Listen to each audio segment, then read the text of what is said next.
سلام خدمت دوستان عزیز. اینم سیلند X22 پرو 1000 سی سی که 3 سیلنده.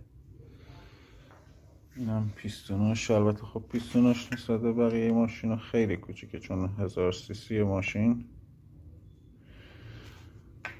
دیگه اینکه اینم میل سوپاپاشه. اینکه اینم میلنگی که خیلی میلنگ کوچیکی داره نسبت به بقیه میلنگا. یه مسئله دیگه اویل پمپش. اویل پمپ این ماشین خیلی کوچیکه، یعنی شما خواهی نسبت به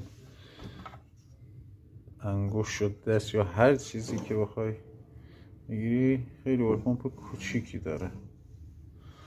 حالا باز ما اینا رو سرسیلندش البته دادیم که آب بندی بکنن سوپاپا رو. اینا هم باید برن قطعش رو شسته بشن بیان که سرهم بشن. انشالله اومد و واسه جمع شدن موتورم فیلم میگیرم میذارم. حالا که دوستانی تعمیر کارن بتونن استفاده کنن، حالا هم از تایمش هم از ترک پیچاش.